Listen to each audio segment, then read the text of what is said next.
Well, my friends, how are you doing? Welcome to PMP 2024 Live. It's always a pleasure to be with you, those of you who are on the journey to getting certified to being a PMP. And for those of you who are already certified, I'd like to say a massive congrats to you. Really excited to be able to meet with you once again. So don't be a stranger. Let me know where you're calling from or where you're listening to me from. And for those of you that may have any questions, now's a good time to begin putting the questions in. But the purpose for our meeting today is to once again realign your journey towards PMP exam success. Okay. I know lots of you have plans to get certified in 2024, but it's important that you be focused on the right direction. All right. Because this PMP exam, when you look at it, it's full of content. It has so much information in it. So you need to be focused, my friend. You need to be laser focused on what exactly you're doing at every step of the way. Now, the easiest way is this. Number one, understand Agile. Please understand Agile.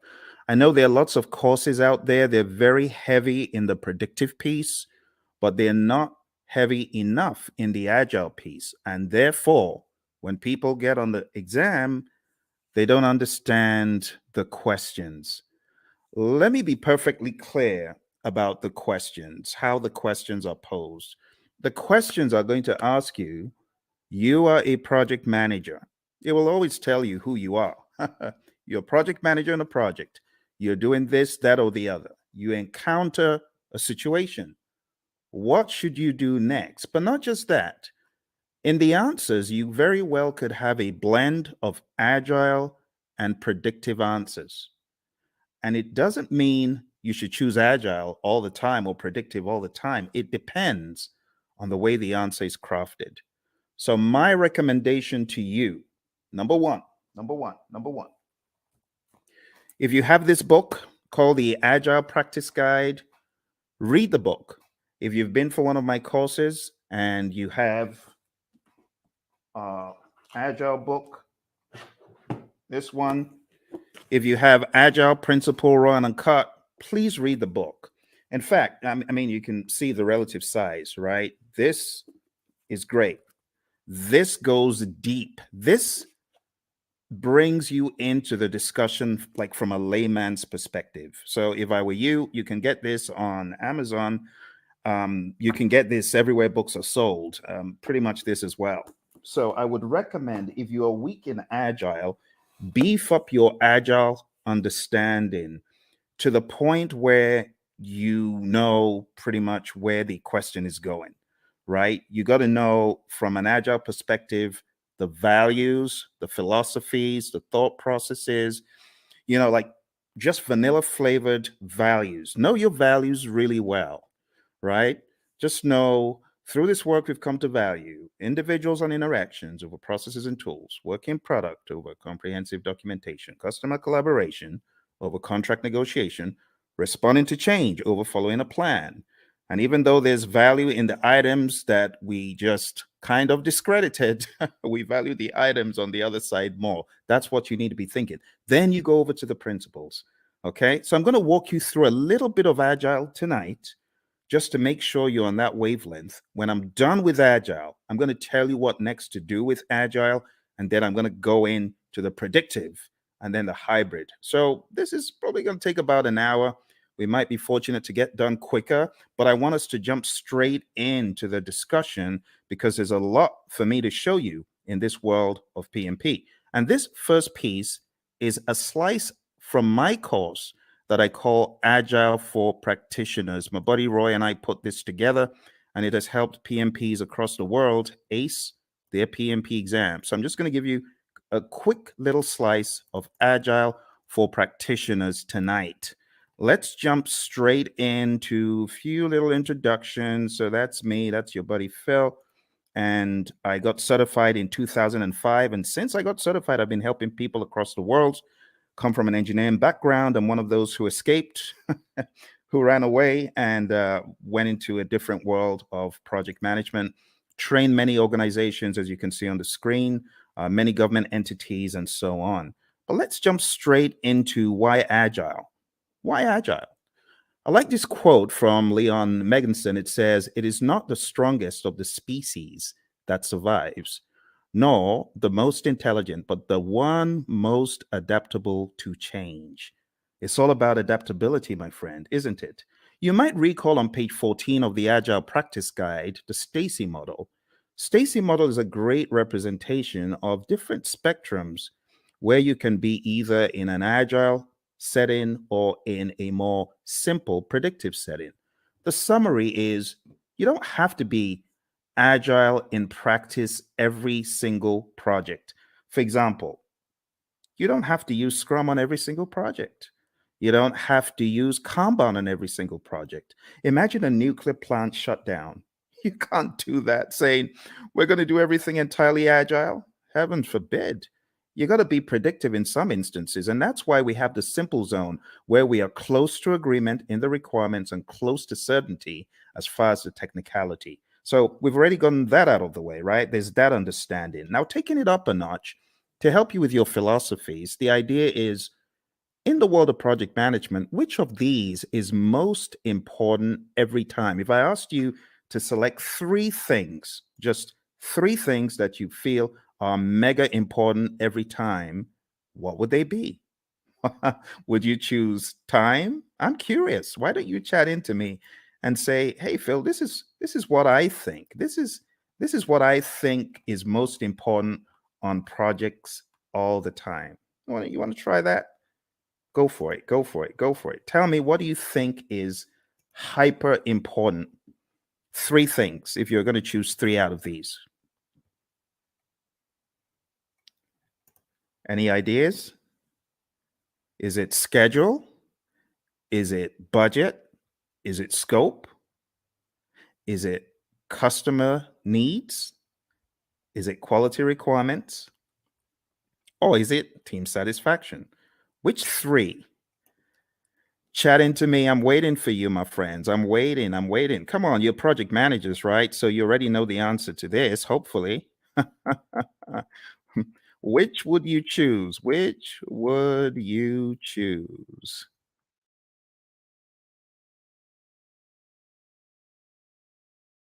All right. Which would you choose? Everyone's trying to be all cute here. All right. Well, what I would choose is probably not the first one because delivering on schedule, if I don't deliver quality, is going to be frowned on. Don't you agree?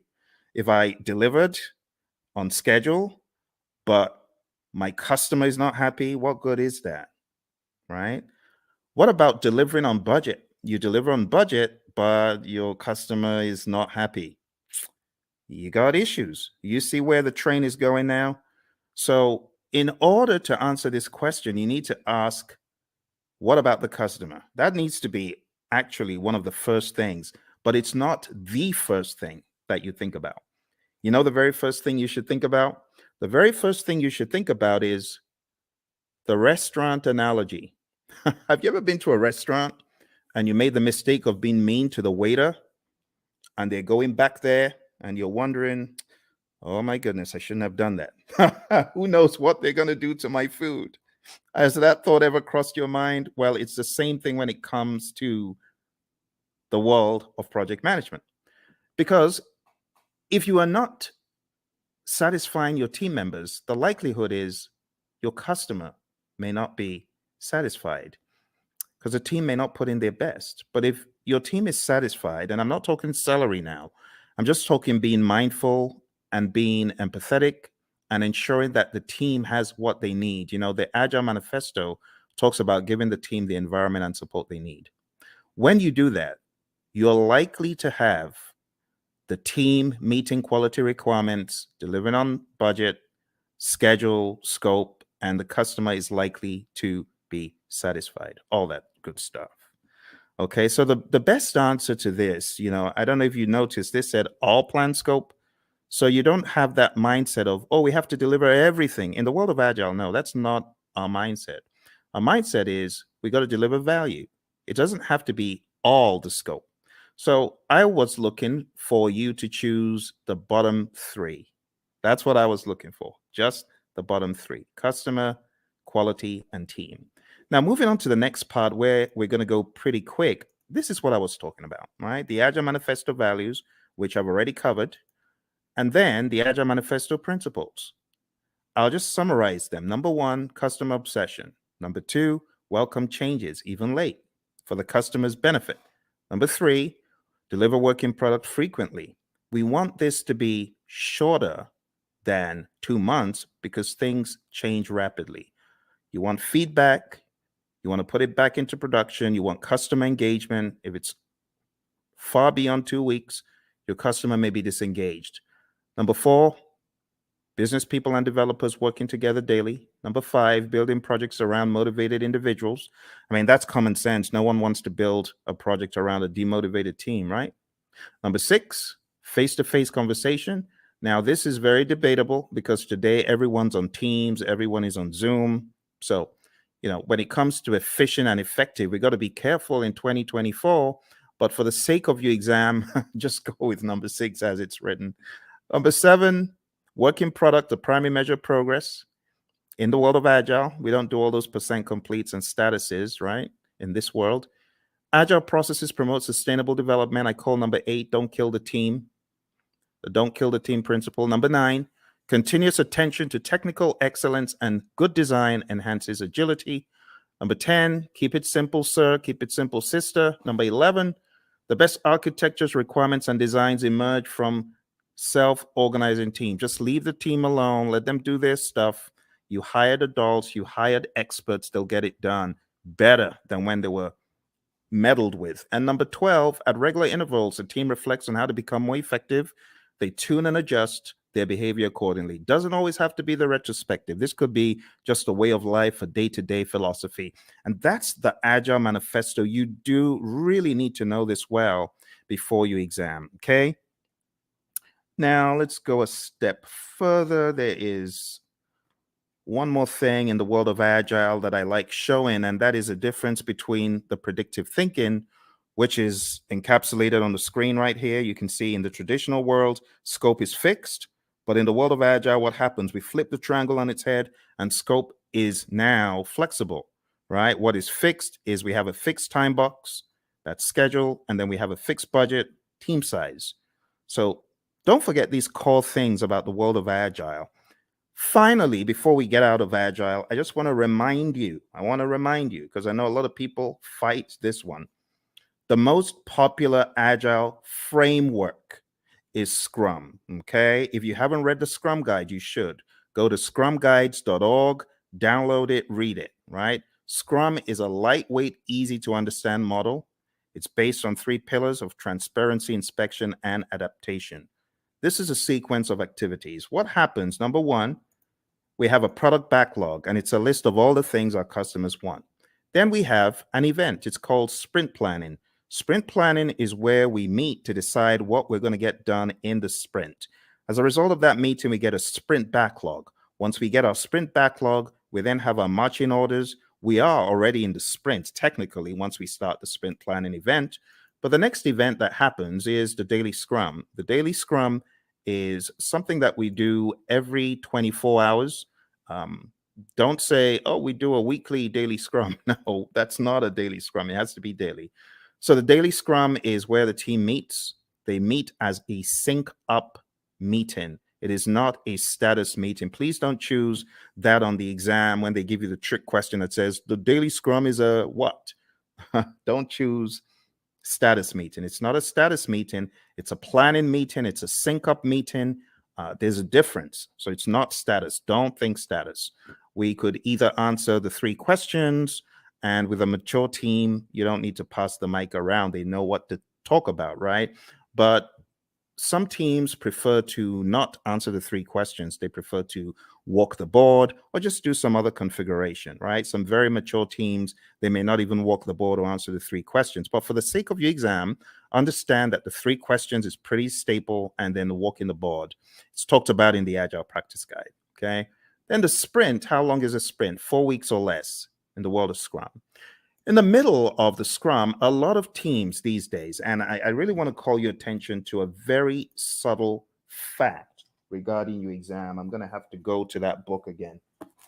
And it's a good book, actually. It's not a bad book. It's the Agile Practice Guide. So let's go to the Agile Practice Guide, okay?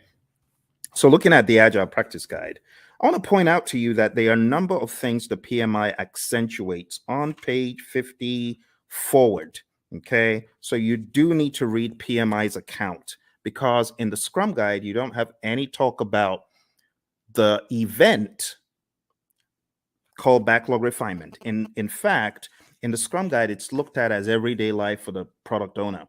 But in the Agile Practice Guide, it is called out specifically on page 52 in the Agile Practice Guide. And it just reads, in iteration-based Agile, the product owner often works with a team to prepare some stories for the upcoming iteration during one or more sessions in the middle of the iteration, okay? So this account is about 2 paragraphs, but you don't find this in the Scrum Guide. You should pay attention to backlog refinement. You should pay attention to PMI's account of Agile, PMI's account of all things that are on the exam, okay? So even though backlog refinement in this image, I've graded because it's optional, you should, as a PMP candidate, be aware that PMI has 2 full paragraphs. It says there is no consensus on how long the refinement should be. There's a continuum of just-in-time refinement for flow-based Agile. The team takes the next card off the to-do column and discusses it. And then it says many iteration-based Agile teams use the time-boxed 1-hour discussion midway through a 2-week iteration. And that's exactly what I'm depicting on the screen. This is midway through the iteration. The team takes some time out. They do the backlog refinement. They go through the whole idea behind the INVEST acronym. Now, this is not a place for us to debate whether it is good or bad, because I have some of the Agile zealots who hate the INVEST acronym. Don't listen to them. What do I mean by the INVEST acronym? Independent, negotiable, valuable or vertical, estimable, small enough to fit within a sprint, and testable. You want to make sure that your backlog items are indeed ready, okay? Like I said, various schools of thought are against the INVEST acronym, but when we talk about the refinement, when we talk about the definition of ready, it is important you understand and have some sort of guardrail framework to help you. So this helps achieve definition of ready, okay? If the story fails to meet one of these criteria, the team may want to reword it or even consider a rewrite. So this is the INVEST acronym. When we say a story is ready, it means ready for us to work on. And in your backlog refinement sessions, you want to work on getting your stories to a definition of ready. Okay, it's just that simple. When you get certified, you can, join the debate about whether backlog refinement should be done with the INVEST acronym, whether definition of ready is good or bad. I'm not here for all that, right? But just know for your exam, it's in the Agile Practice Guide. All right, moving on. We have the sprint review event, and this is where the customer, could be the end user involved as well, the stakeholders. This is where there is a review of what was created, the increment, right? And just be aware that the sprint review event is not a gate before you can release value, right? You can release value all through the sprint. It doesn't have to be one time. And in fact, you could get to the end of a sprint and you may not have a featured enough item, so you may not actually release. That's why we call it a potentially shippable increment.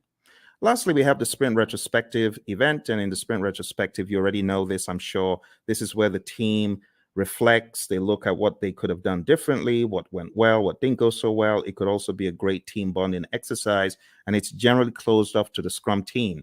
And when I say Scrum team, I'm talking about the product owner, the Scrum master, and the developers, okay? So feel free to put any questions in there if you've got any questions for me, because I know for some of you, we have already gone through an extensive 35-hour course. You already know a lot of this stuff, but you might have forgotten some of it. For your exam, you got to understand the roles really well. The product owner role, I highly advise you to dig into PMI's Agile Practice Guide and understand their perspective of what this role does. I also advise you to look into the Scrum Guide to get a better idea of the product owner's role. I call the product owner the Chief Value Officer. Also understand what the Scrum Master does. The Scrum Master is a coach, not just a coach for the immediate team, but also a coach for the entire organization. This is someone who should be a champion in my mind for Agile and someone who should be making change on a grander scale. When you get into the nitty-gritty of your exam, you do need to know the 5 events. So the sprint, understand that in the world of Scrum, it's 4 weeks or less. Understand what sprint planning is all about. As I said, one of the things you should do before coming into sprint planning is you should have done some backlog refinement. So all your time isn't going on breaking down those huge monster epics or just realizing what exactly the customer was asking for all along. This is where the product owner needs to wear the hat of Chief Value Officer, understand what should have come next. And when you get into sprint planning, it's generally going to go a lot smoother. The daily scrum, as far as this is concerned, the 15 minutes is pretty standard. It's non-negotiable for your exam. Just know that 15 minutes is a time box. When it comes to backlog refinement, like I said, we want our stories or our requests to be sprint ready.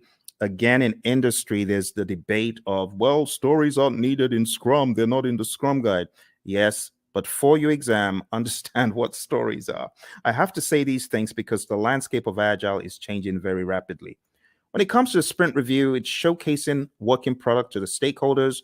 It's important that we don't relegate it to just a mere demo, but we see this as a working meeting. We can use this meeting to discuss metrics, what was not done and why. Delivery team demos the working product. The customers may even test it out. Physical products. We have a client of ours who had this physical autonomous vehicle, and customers could get to actually test out such things in a demo. All right. And then the retrospective, like I said, it should be a safe space.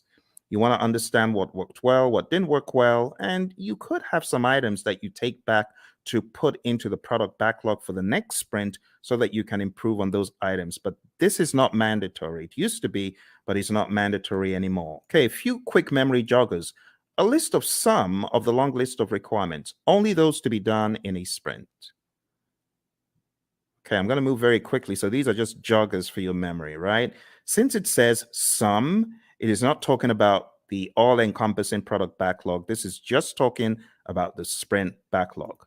What about this one? The product backlog is prioritized and owned by whom?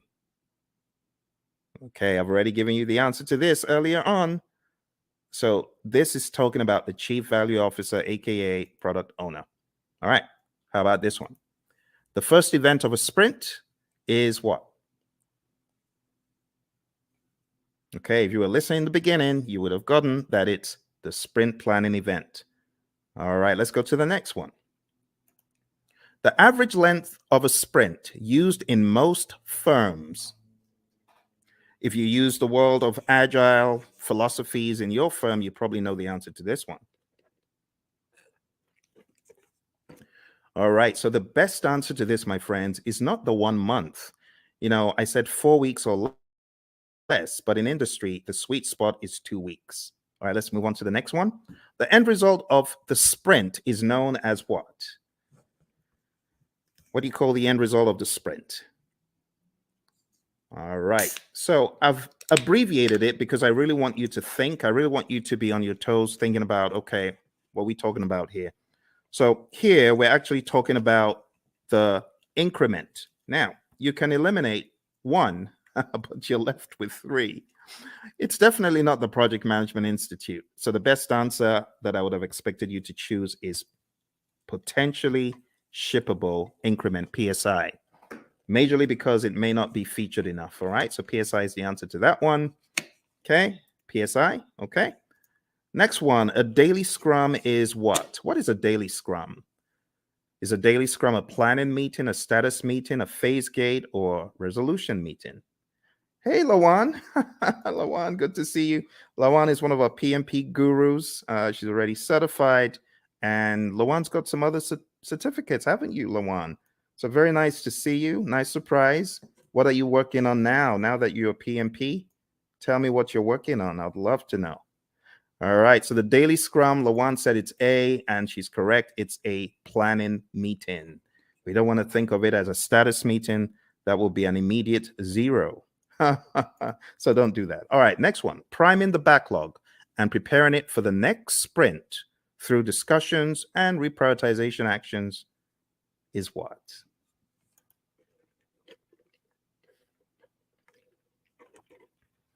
Awesome. Lawan is on it. She is on it. She hasn't forgotten it. Not missed a beat.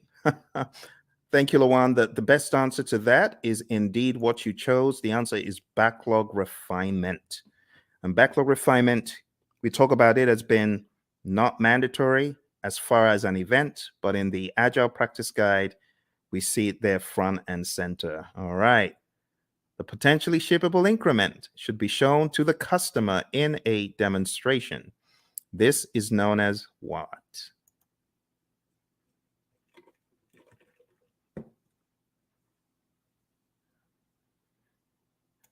All right. So even though we call it a demonstration, it's not just that, but the best thing that we were looking for here is option C, sprint review.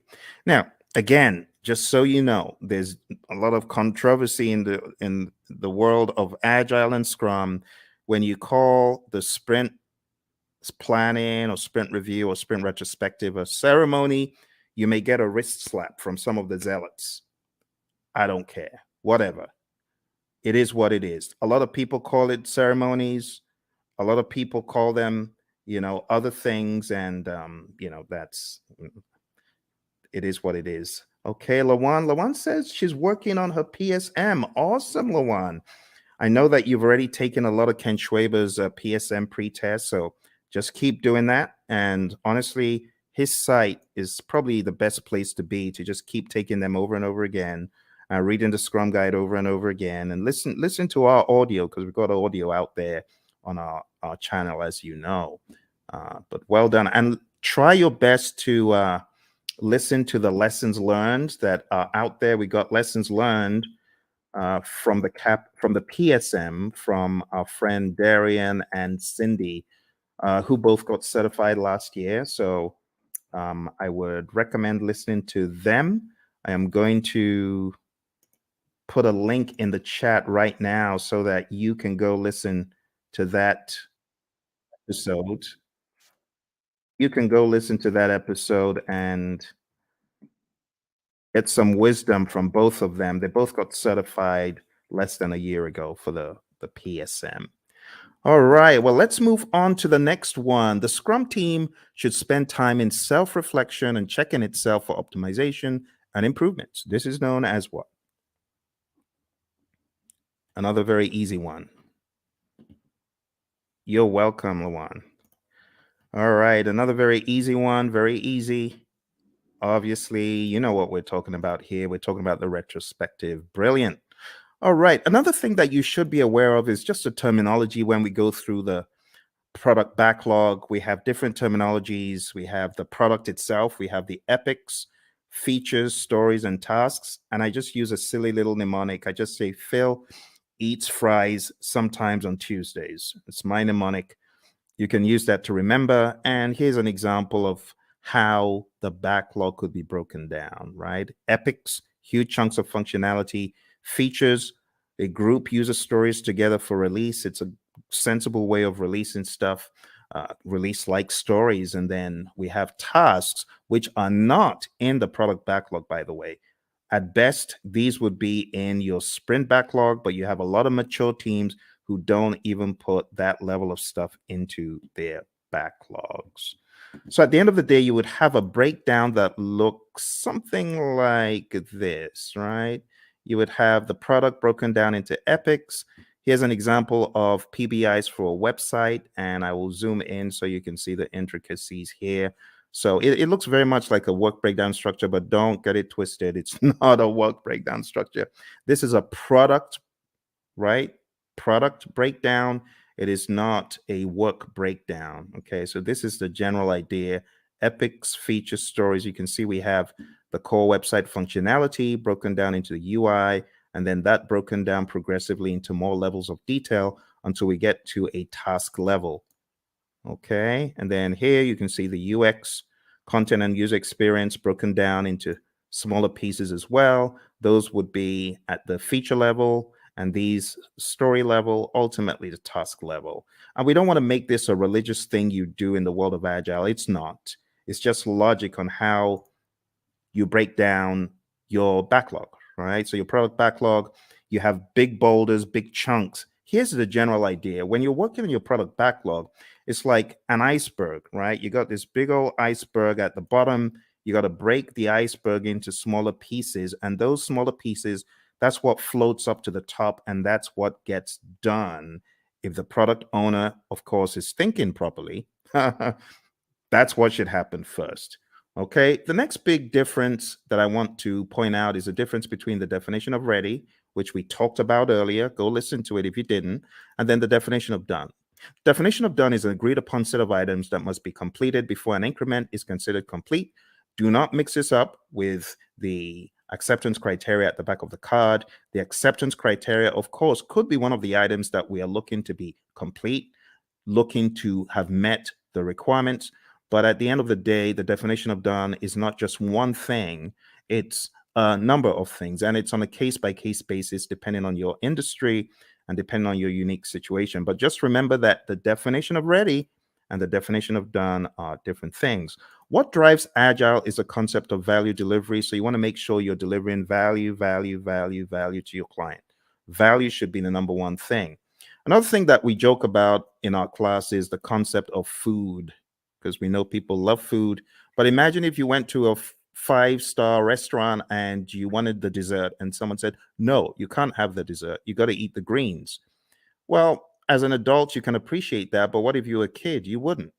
In the same token, our customers, they have things that are near and dear to them, like dessert. And we say, give them the value they want first. Don't withhold the value from them because they won't be happy if you withhold the value from them. If you gave them the value, then they understand you get them, right? You totally get them. So how do you order the backlog? The different ways of ordering the backlog, but one of the philosophies is to understand the concept of doing the big, hairy, audacious things first, right? The high risk, but high value. So always think, what is high risk? What is there a high risk and a high value on in this project? If there's a probability that you won't get a high value item done, that could be bad. So what should you do? This is just basic project management common sense. Do the riskiest stuff first. And if you do the riskiest stuff first, there's a likelihood that you will at least get them done. If you don't do the risky stuff first and you do it last and then you don't get it done and the time box is over or the number of iterations you promised is over, that's no good. So we often say high risk, high value first, low risk, high value next, low risk, low value next. And then why do you even want to do those in the top left quadrant? Why do you want to do high risk, low value? It doesn't make sense. There's so much risk in it. Low value, it could actually tank the entire project. All right. So we're not saying this is the only way to think, but we're saying start off by looking for the high value stuff and then look for the riskiest of the high value stuff. There are other instances where you could prioritize based on other items such as urgency, cost of delay, weighted shortest job first. There's so many things you could think about. So when we think about ordering the backlog, the job of the product owner is a rather interesting one because the product owner has to think so many things: revenue, demand, importance to end users, frequency of use, the risk of not having it, and so on and so forth. So as a product owner, your thinking always needs to be what is most important. Now, the product owner sometimes falls into the fire alarm trap, which is pandering to people who are shouting the loudest. That is not the way to do it. You want to use more sensible criteria like NPV, ROI, Moscow, and Kano, which are really just categorization techniques when you think about it. Weighted shortest job first could be another one, and the risk-adjusted backlog, the concept of the risk-adjusted backlog. So there's so many pieces that you need to master for your PMP exam, but ultimately, you're going to understand that Agile is front and center, because I cannot tell you how many people have cried, my Agile was so huge on the exam. I was not able to answer the questions quickly enough. It took me such a long time to read them and things like that. So you got to be ready. Scrum is definitely the big number one framework for the world of Agile for your exam. And then the number two framework that I would highly advise you to hone in on is Kanban. Just understanding how Kanban is structured, what it actually means when we say limit your WIP and why we say limit your WIP. Understand what a board could look like when you have the WIP limits up top there. Understand what it means when we say the lead time, the cycle time, and things such as that. And understand this concept, because while it may not be tested on the exam, it's good to have the agile philosophy of there's a cost for delaying delivering value to your customer. If you're not delivering value quickly enough, then your customer could tank, your customer could fall off the radar, your customer could go out of business. So we want you to have that mindset, okay?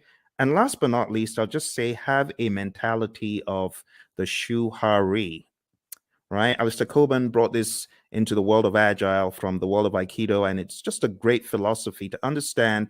You got to go through a period of blind obedience. So I remember when the PMI Phoenix chapter brought the whole CSM bandwagon to our chapter, and I was one of the people who jumped on it. And our trainer was receiving a lot of consternation. Tom Meller was receiving a lot of consternation from the PMPs because they felt, what is this? This doesn't make sense. Why should we do this? Don't criticize our project management and things such as that. But blind obedience is best. Honestly, if you're coming into the world of Agile, just leave all your predictive stuff at the door, because I was in the world of predictive for eons, but I had to embrace, as they say in the military, embrace the suck. I had to embrace what Agile was bringing, the change in mindset. And not until I embraced it and I went fully in did I fully get it. So the blind obedience stage is really important. After the blind obedience, you get to the heart stage, consciously moving away from the rules, detaching, breaking free. And when you have done this for a period, you now understand the why, and you are just on autopilot Agile when you get to the restage. You're unconsciously finding an individual path to go beyond or transcend.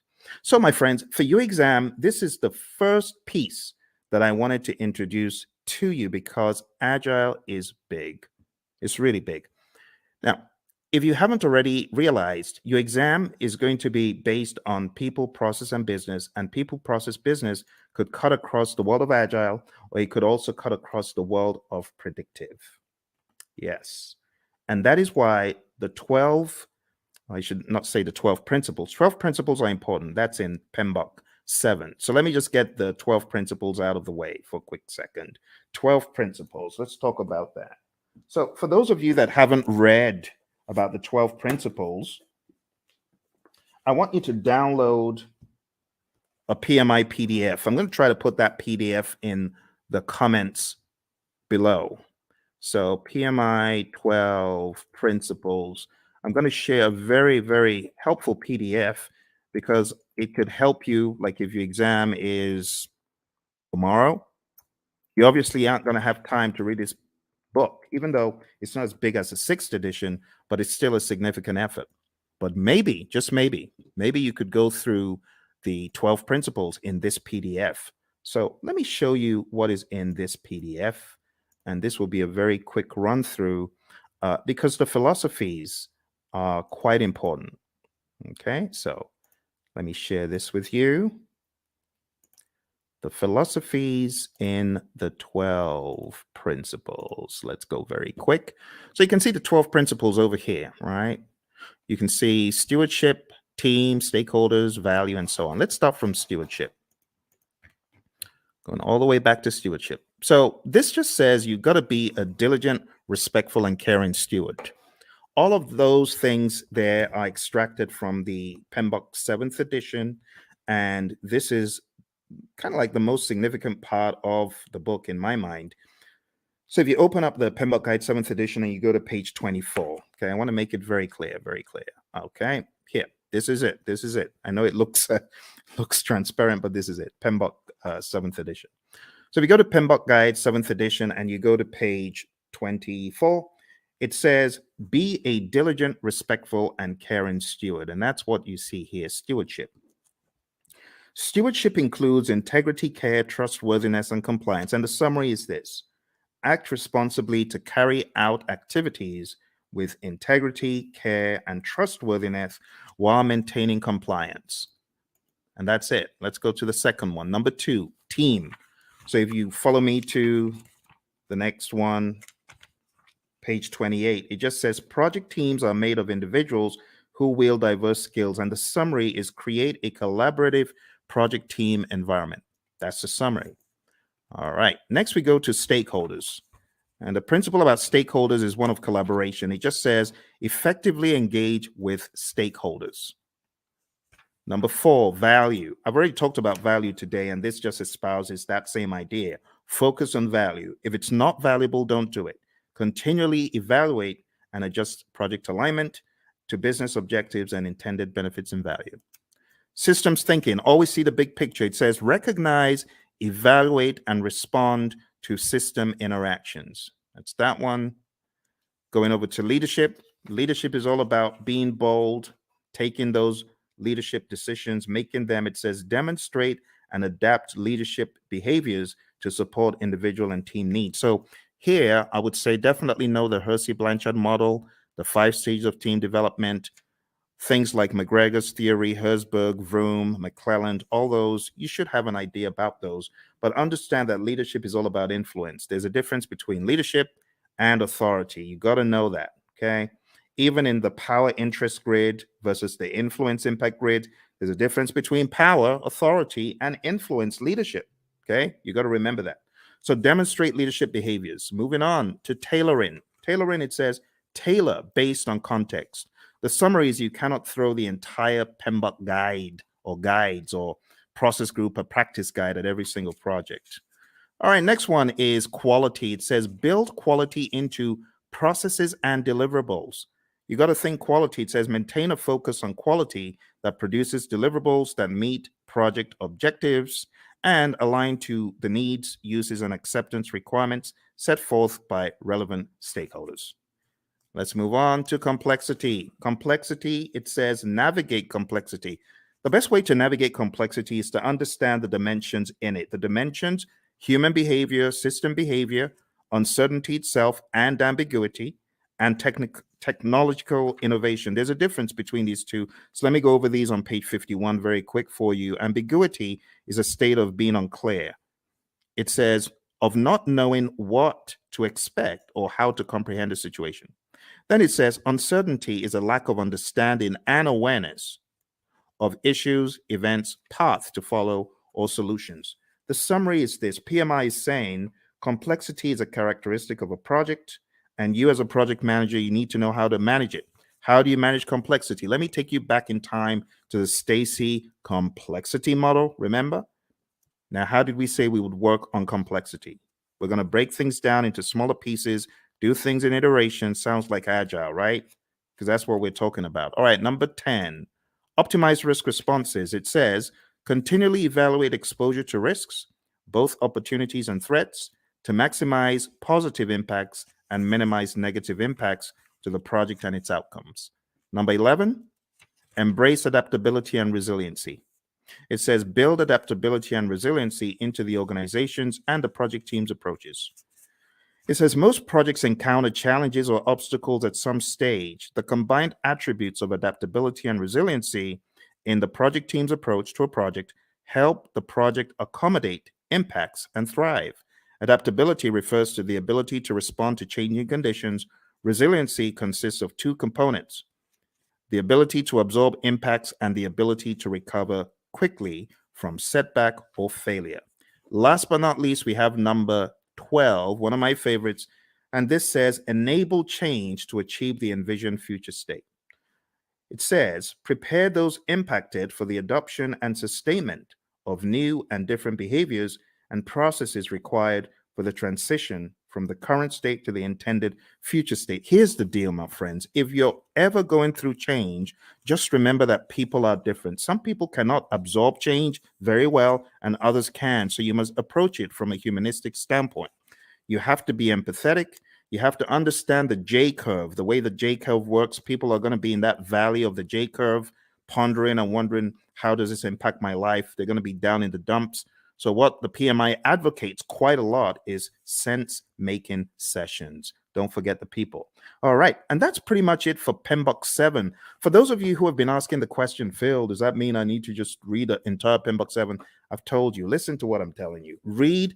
I've given you one PDF. Can I give you one more PDF from the PMI? Let me give you one more PDF from the PMI.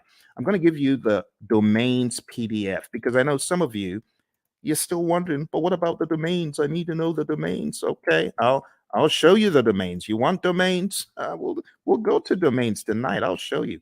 So here we go. Here are the domains. Okay, just to ensure that your curiosity is satisfied, there are 8 domains in the PMBOK Guide 7th edition. Now, stay with me because I know some of you are fixing to run away.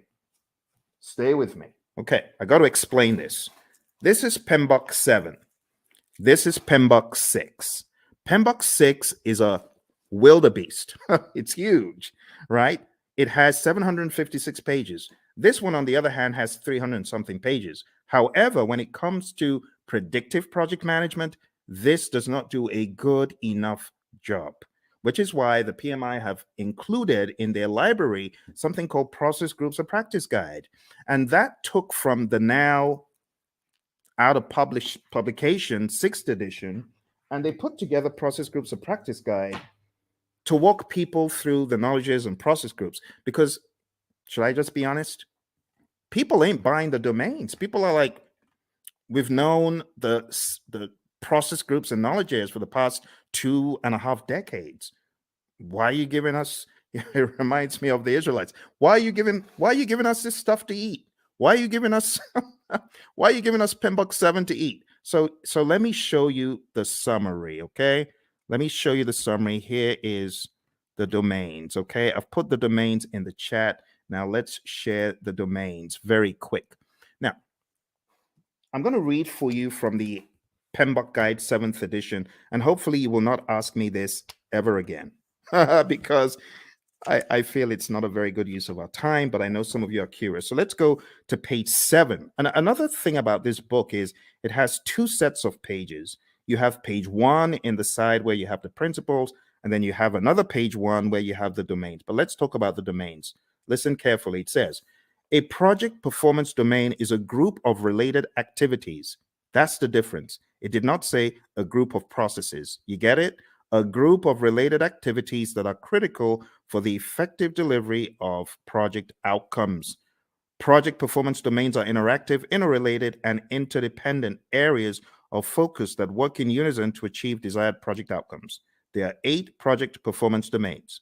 Number 1, stakeholders. Number 2, team. Number 3, development approach and lifecycle. Number 4, planning. Number 5, project work. Number 6, delivery. Number 7, measurement. And number 8, uncertainty. Let's go through them hyper quick. Stakeholders is all about your care for your stakeholders, understanding that you need to effectively interact with them. In other words, you need to manage the engagement. The team domain is all about caring for the team, team health, and team optimization. Development approach and life cycle is all about selecting the right development approach. Is it going to be agile? Is it going to be predictive? Is it going to be incremental? Is it going to be agile? And then going down into the smaller silos, is it going to be Scrum? Is it going to be Kanban? Is it going to be TDD? Is it going to be ATDD that we use here, right? And so on and so forth. Planning is all about planning the project. It's that simple. Project work, as it says here, addresses activities and functions associated with establishing project processes, managing physical resources, and fostering a learning environment. Watch this. Project work is associated with establishing the processes and performing the work. Boom, performing the work. That's the direct and manage project work process and everything connected to it. So just think executing. The next one is delivery. This just makes sense. You create a product, service, result, feature, function. It needs to be delivered. And that's what you're doing in the delivery performance domain. It addresses activities and functions associated with delivering the scope and quality. You see those two? Scope management, quality management. I told you were not missing anything. That's what these domains are all about. The next one is measurement. Now, this one, I must say, is a worthwhile inclusion in the dialogue, because a lot of times you have individuals who are measuring stuff and their measurements are probably not sensible. For example, a company my buddy Roy worked with, the company said to the testers, we're going to reward you if you find bugs. The more bugs you find, the more rewards you get. So these people aren't stupid. Of course, they had friends who were developers. So the developers started cranking out some soft bugs, not really malicious bad bugs, just soft bugs that will get their buddies a reward. What a ridiculous metric to measure. So don't measure the wrong thing. That's what this is telling us. Measure sensibly, and also be aware of the vanity metrics phenom. Don't fall into the trap of vanity metrics. Actually, the PMI has a very good breakdown of why you should be very particular about metrics. It says on page 96, we have leading indicators and lagging indicators. So be aware of what you're measuring. Is it a leading indicator predicting changes or trends, right? Leading. In other words, the metric is smart. The metric tells you what is about to happen before it does. Or we have lagging indicators. Now, lagging indicators, I'm not saying they're dumb, but they measure deliverables or events after the fact. Okay, so leading indicators, that's your magic right there. Lagging indicators, not bad. They're still helpful, but it's after the fact. And it says what to measure. You got all sorts of things on page 98, which is a good breakdown of what to measure. We go into the concept of baselines, business value, net promoter score, mood chart. I would highly advise at least understand some of the basic metrics in project management just in case they come up on your exam. So benefit cost ratio or cost benefit ratio, NPV, net promoter score, which is a measure of how happy your stakeholder is or willing to recommend your products or services to others, mood chart, and what else? That's pretty much it. There's some very good stuff here. So if there's one of the domains that I am excited about, I think it's this one. This is definitely value to the project management narrative.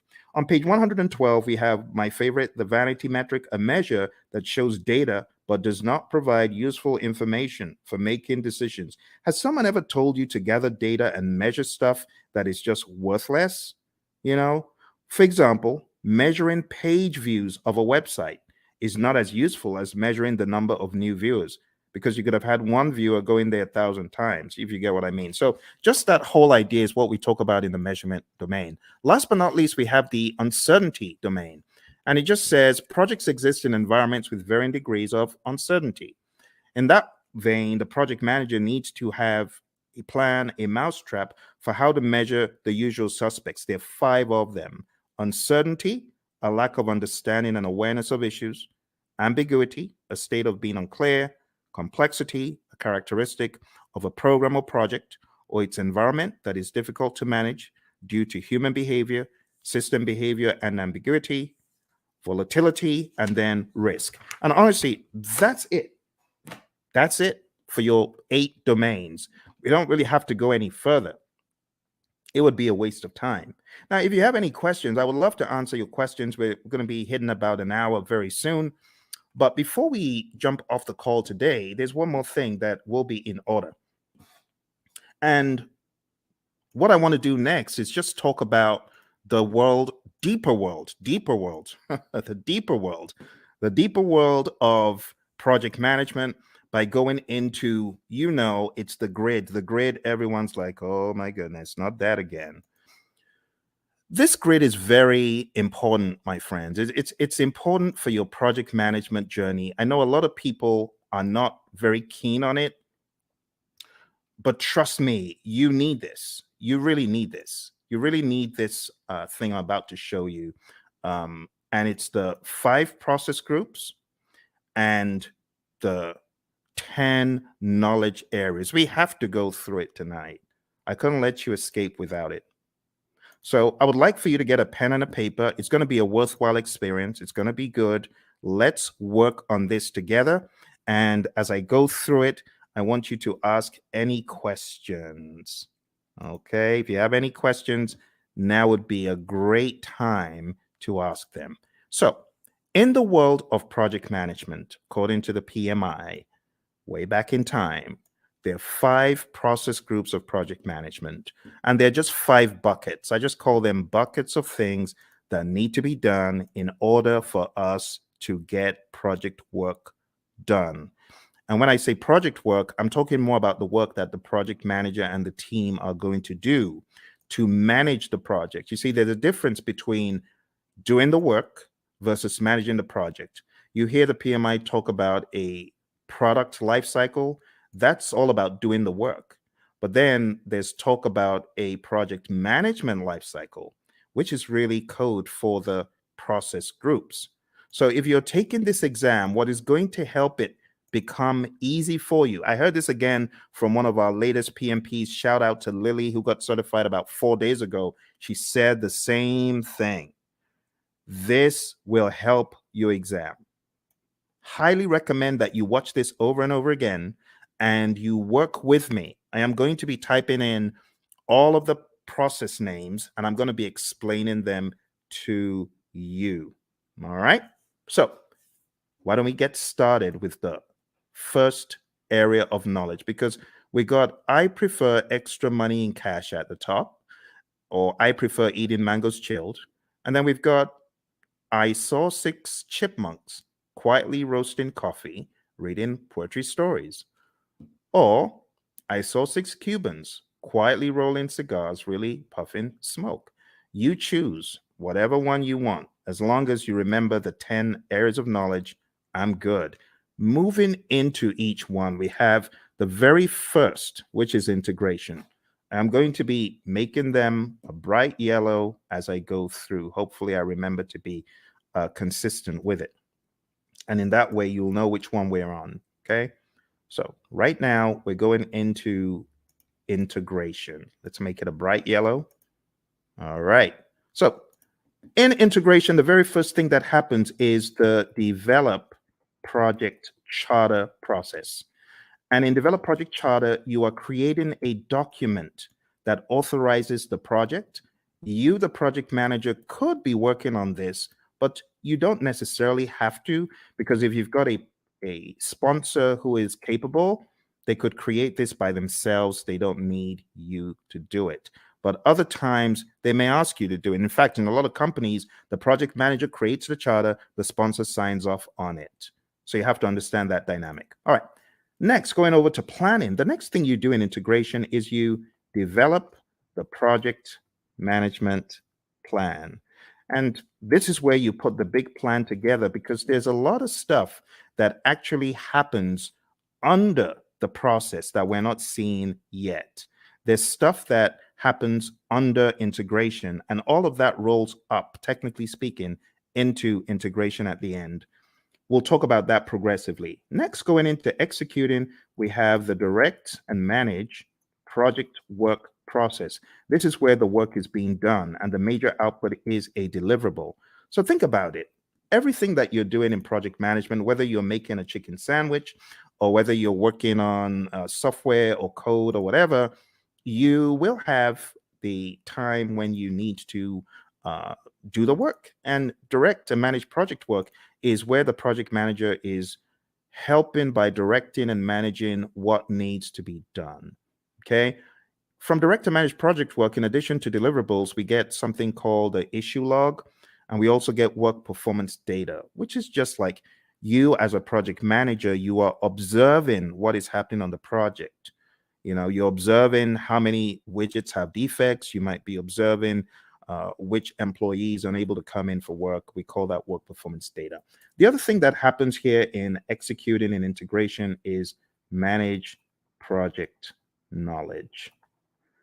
Okay, and then moving over to monitoring and controlling, we have a process called monitor and control project work. And this is where we are creating reports. We call them work performance reports. And the reports help understand the status of the project and so on. And the other thing that happens here is called perform integrated change control. And this is where you are reviewing the change requests that come in. The change control board is also involved. So you would review the change request as it comes in. If the change request is not in formal writing, you are encouraged to put it in formal writing. And then you review it, you do an impact analysis, and then you send that information to the change control board, and they can review the change request and decide whether it's going to be done or not. And then in closing, we have the close project or phase, process, close project or phase. And this is where you close out either a phase in the project or the project as a whole. Now, what I want to do right now is just comb through them in a little bit more depth. All right. We get a project charter from here, develop project charter over here. From develop project management plan, we get our project management plan. From direct to manage project work, we get our deliverables. From manage project knowledge, this is where we do our lessons learned. We get a lessons learned register. From monitor and control project work, we get our work performance reports. From perform integrated change control, we get our approved change requests. Remember, we could also say the change log is technically an output from here. But remember, your exam is not based on all these inputs, outputs, and stuff. They just help you understand the flow. It is important for you to understand the flow, my friends. And then we have close project or phase. So closing out the project or a phase in the project. This is where we have a final product, service, or result transition as an output. We also have a final report as an output. Okay. Now, these are not just random words that I made up. These are indeed things in the PMBOK Guide 6th edition and things that are helpful for you to know as you traverse the landscape of project management as you prepare for your exam. Okay. All right. I hope that makes sense. Do send in any questions if you have questions. So that's the first knowledge area. Now, everything that happens under integration, you got to look at it like this. Look at it like this. All this stuff under rolls up. All the stuff under rolls up, technically speaking. Now here, I know we only have one process here, but technically speaking, what you have in identifying the stakeholders, you want to make sure the stakeholders buy into the charter. All the stuff you have here in planning is going to add up to your project management plan. All the stuff you do in executing is pretty much governed, talking about governance from an integrative standpoint. Everything you do in monitoring and controlling is governed up here because all you're checking to see if you're going according to plan in all the knowledge areas is governed at a higher level in monitor and control project work. And closed project or phase, it just has that. Okay. And that's the general high level idea. Now we're going to be going crazily quick. So I'm going to put the responsibility in your court to tell me to slow down or stop, because I'm just going to go pedal to metal from here. Okay. All right. So draw along, follow along. It will be a good exercise. Going into planning, we have plan, scope, management as a process where we decide how to manage scope. Then we have collect requirements, where we are collecting all the requirements, functional requirements, business requirements, and so on. Then we have the define scope process, where we create the project scope statement, which has all the inclusions, exclusions, detailed deliverable description, and so on. Then we have create WBS, which is where we create the work breakdown structure. Then we jump across to the monitoring and controlling process group. And here we have two things. We have validate scope. This is where your customer checks the product, service, or result. And then we have control scope. And this is where you, as a great project manager, you're controlling the scope, making sure people aren't adding extras. Okay, good. Let's move into schedule management. In schedule management, the first thing that we have here is plan schedule management. Plan schedule management is where you create a plan for how to develop and manage the schedule. Then we have define activities, where we list out the activities that need to be done. Sequence activities, where we put the activities in order of occurrence.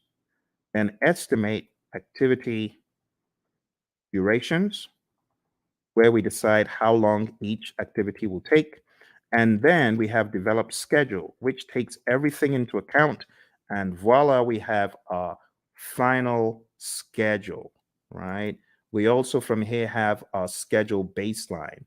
Just to make sure you understand the difference, There's a difference between having a project schedule, which is a live and breathing schedule that you update just sensibly as a project manager, versus the schedule baseline, which is a particular version of the schedule etched in stone.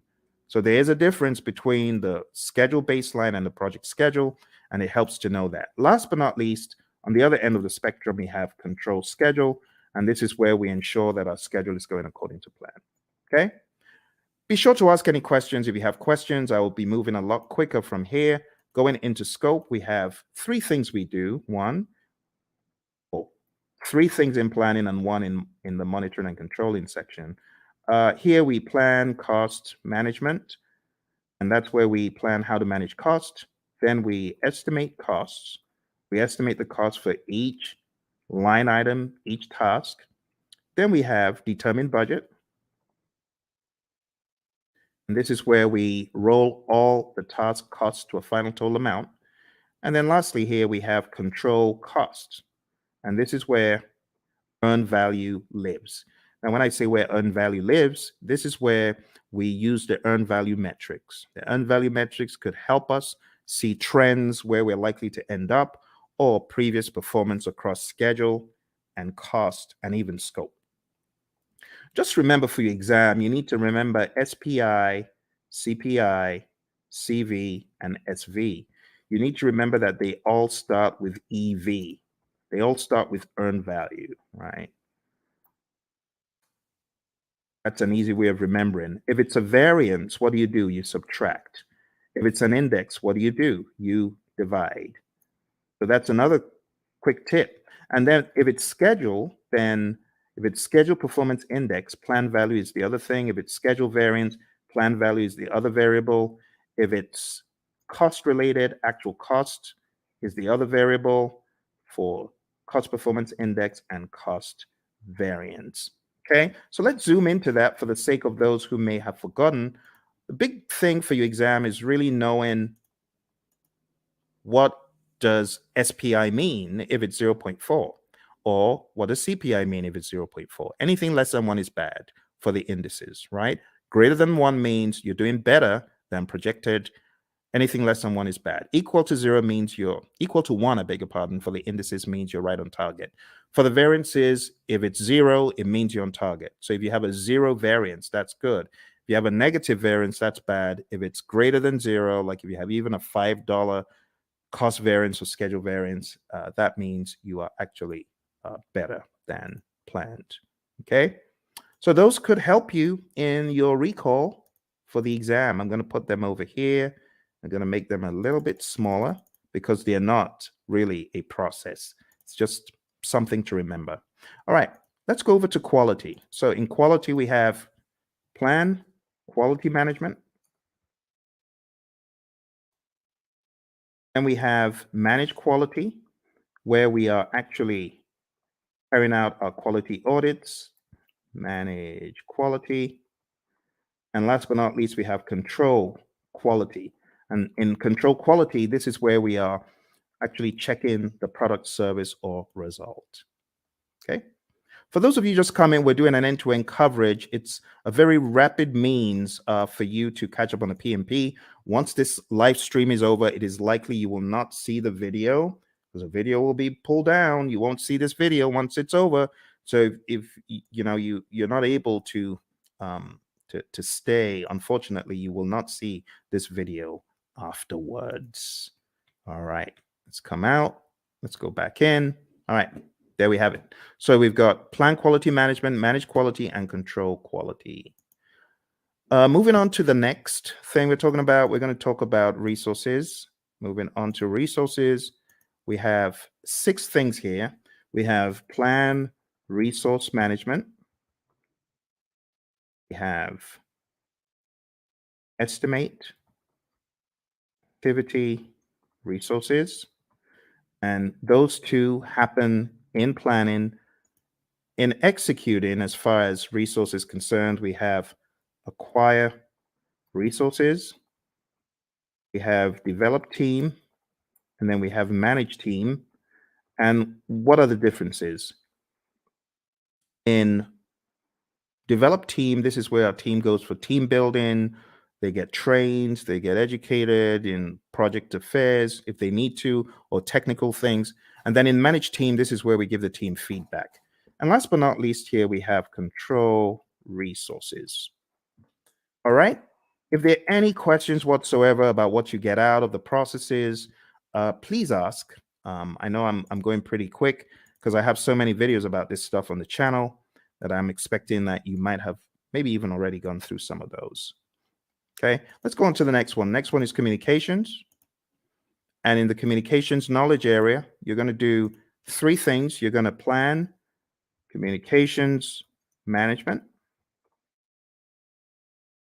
You are going to manage communications. In other words, you're going to communicate. This is where you're going to distribute information to people. This is where you could have reporting done in meetings. And last but not least, we have monitor communications. Okay. Again, I want to encourage you, if you haven't mastered this, this is important for your PMP exam. I know some people feel, oh, this is old stuff. Trust me when I tell you, I cannot count how many people I've heard from that this helped them put the big map together. So I really want to stress, if you haven't mastered this, please spend some time in doing so. Okay. All right. Let's make these a little bit smaller because we got a really big one coming up. We got risk. Risk is a significant beast. It's very, very big. So let's go on to risk. And risk starts off as usual with plan risk management. This is where we create a plan for how to manage risk. Then we identify the risks. Then we perform a qualitative risk analysis. Think about it like a high, medium, low, or on a scale, numbers that generally don't equate to the same thing from project to project, but they help us in the prioritization of the risks, as far as which risks are we going to go after, which ones are we going to leave alone, so on and so forth. All right, moving on. We have perform quantitative risk analysis. And this is where we analyze the risks from a numeric standpoint that is also dollar related, or something quantitative like weeks. You could analyze from a schedule perspective, how many weeks, how many days, and that's an absolute. That is not qualitative. Or how much money is going to be the result of this risk as far as contingencies are concerned. This is where you're getting really into some hardcore amounts. The next thing that happens is called plan risk responses. And then we jump across to executing, and then we implement those responses. Okay. And last but not least, we have monitor risks. Now, when it comes to plan risk responses, again, I'll take some time out to talk about the A team, not Mr. T and the A team, but avoid, transfer, escalate, accept, and mitigate. Okay. So these five are your approaches for negative risk or threats. We also have another five for positive risk or opportunities. And I'm just going to put them here sneakily. I know it shouldn't be there, but I'm going to put them there because I want to share them with you. I call it EASEE, easy, right? Easy. It just stands for exploit, accept, share, escalate, and enhance. You got to know these really well. Look on the channel because I have videos. Avoid. Let me just blow this up a little bit so that you can see it a little clearer. Okay, let's blow that up. Okay, so avoid, and feel free to take screenshots. That's fine if you want to take screenshots, right? So avoid is avoiding the risk altogether, 100%. The risk doesn't happen or it doesn't impact at all. Transfer is transferring to a third party. Escalating is elevating the risk to either your boss because it's beyond your power or your authority, or you could escalate because it's affecting other parts of the organization. Accept is doing nothing. We have passive and active accept, and mitigate is reducing the probability of impact. On the side of the easy, which really should be here, but I'm just making this quick. The easy is for the positive risk. So you could exploit a risk. That's 100%. That positive risk is going to happen, right? That's what we mean by exploit. 100% will happen. Accept is doing nothing. We have passive and active accept again. Sharing, again, same strategy as I said for transfer. You involve a third party. It could be a special purpose company. It could be a sister organization that you share the positive risk with. Escalate, again, escalating it to a higher power because it's beyond your project or because it's beyond your power. And then enhance is really just increasing the probability or the impact of the positive risk. All right, so that's risk, my friends. We are going pretty quick here, and we are going to be done before you know it. Let me go back and share the last pieces of information because we have just 2 more knowledge areas. Aren't you amazed at how quick that has gone?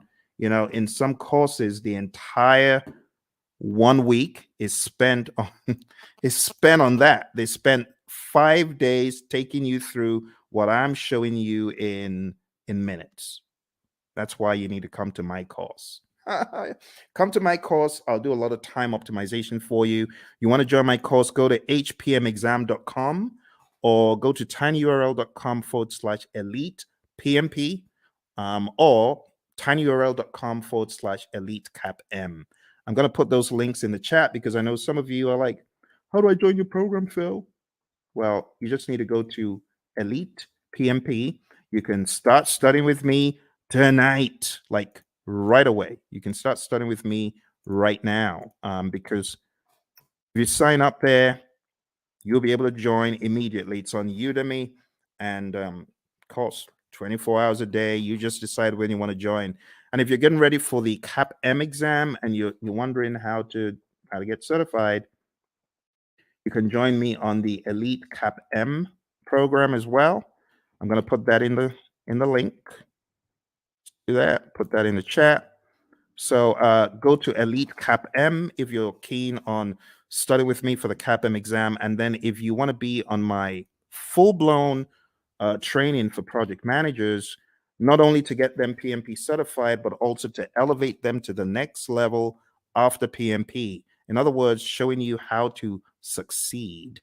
You can just jump into my program, which is called hpmexam.com PMP exam immersion.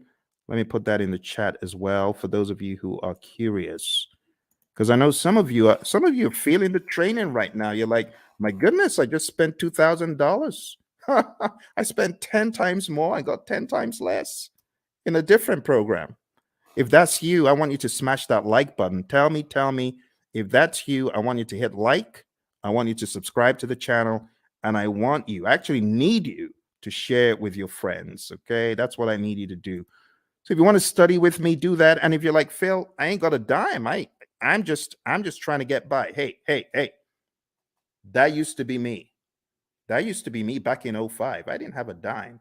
And that's why I've got you covered. I've got a free 30-hour program right here on YouTube. For those of you who are on YouTube, those of you who are on the other platforms, thank you for joining me from the other platforms. I see you. I see all of you across the platforms. So if that's you and you're like, Phil, I ain't got a dime, I got you covered. I'm going to put a link in the chat, and this is to my 30-hour free program, totally free. All you need to do is go on to pmp.pmradio.org, and I've got over 30 hours of free video. Free, totally free. No catch. The only thing I ask though, if you really want to support the channel, because I know some of you you gained so much from the channel. Just go get the book, PMP Exam Immersion, right? The PMP Exam Immersion book, I'm going to show you tonight how to put everything together in context. And if you wanted to get this book, like download the book right away, you can. This book has the deep secrets to your PMP success because it puts everything together. It puts agile, predictive, hybrid, it weaves it all together. It's called PMP Exam Immersion, the book. So I know I have the course, but this is the book. And if you get the book on the link that I just shared, you'll actually be able to download a workbook. And the workbook has 100 of these crazy, what should a project manager do next kind of questions. So whatever the case, whether you can afford it or not, I got you covered. For those of you who say, Phil, I'm just, trying to survive here. That used to be me. So I got you covered. Don't worry. Just go to pm.pmradio.org, and you're gonna be extremely delighted when you see what I have in store for you guys and girls. Okay. So let's jump into the final piece of our journey today, which is going over the last two. I'm going to make the others very small, just so that everything can fit on the screen. Okay. Some of these processes, they occupy a lot of space. I might be able to make a few of them bigger, like quality is actually not that much. And if you haven't gone through this rites of passage, well, I'm glad you're going through it right now. This is a brilliant opportunity for you to see how the entire table comes together. All right, so procurement. What do we do in procurement? Number one, we plan procurement management. Plan procurement management is where we decide, are we going to buy or not? Are we going to make or are we going to buy? If you decide to buy, then we go through the procurement process, the philosophies, right? And we do the RFPs or the RFQs or the RFI, request for proposal RFP, request for quote RFQ, request for information RFI, IFN, invitation for negotiation. I'm talking so quick because I want to get done. I want to get done. It's a weekend. It's a weekend. You see, the labor of love, your buddy Phil is here for you to help you. Because once I hit the road again, it's going to be hard for me to do these. And I hit the road very shortly. All right, conduct procurement is where you take a look at all of the proposals that were sent in and you select one or two, you award a contract, and then control procurements. This is where you are checking to ensure that the vendor, the seller actually did what they promised. You want to make sure that they are delivering. You want to make sure that they are on time. You want to make sure, as one of my students said, hey, my client just showed up and we do interior for airplanes and they just showed up to do an audit. That's control procurement. You want to make sure that the seller is really upholding the quality. And the funny thing is they weren't, because, some of these folks, they want to show off to their friend, like, oh, you need to take a look at this aircraft that we're refurbishing. So unfortunately, on that day, one of them brought his buddies into to the workplace. Bad move because the customer showed up. All right, let's finish this off. All right, last but not least, we have stakeholder. So over here, we have identify stakeholders. This is the only one that you have in the initiating process group. And then we have plan stakeholder engagement. And then we have, after you've planned how to engage a stakeholder, then we have manage stakeholder engagement. This is where you're actually engaging your stakeholder, speaking with them, communicating with them, working with them. And last but not least, we have monitor stakeholder engagement. Okay. And my friends, that's it. I just showed you. Please give me a round of applause. Give me a round of applause, please, please, please. I think I deserve it because I've done what a lot of instructors won't do. I took you through the entire Agile curriculum. I've taken you through PMBOK 7, principles, domains, and boom, now I took you through PMBOK 6. PMBOK 6. Do you know how much time that would have taken to go through these books alone? Do you know what that would have taken? We went through this, we went through this, and we went through this. All in 1.5 hours. Please give me a round of applause. I need some likes. Like, please, please help me, help me.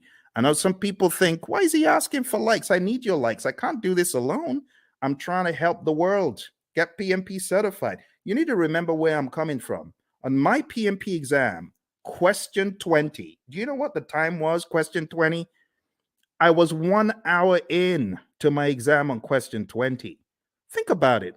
If this exam has 180 questions and this guy's only done 20, how many hours does he need to finish the exam? The wise people would say 8 more hours. You're correct. It was a disaster. I had only gotten to question 20, 1 hour in. And this is a very good example of how not to take the exam. Don't take the exam saying, oh, I've got to answer this. I'm going to use all the time I can to answer this one question. No, don't do that. Don't do that. I was spending 3 minutes a question. How foolish. Instead of me to go with my gut and just keep mowing them down, just keep going. Even if you feel they're not right, you don't have the luxury of time. I've had a lot of students who say, Phil, I was shocked. I ran out of time.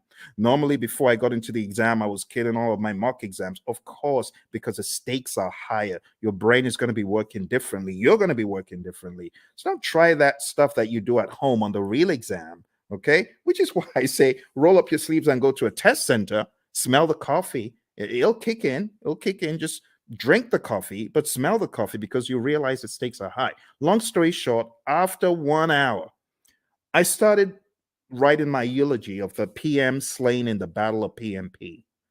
The PMP who tried his best, the PMP aspirant, the PMP wannabe who tried his best.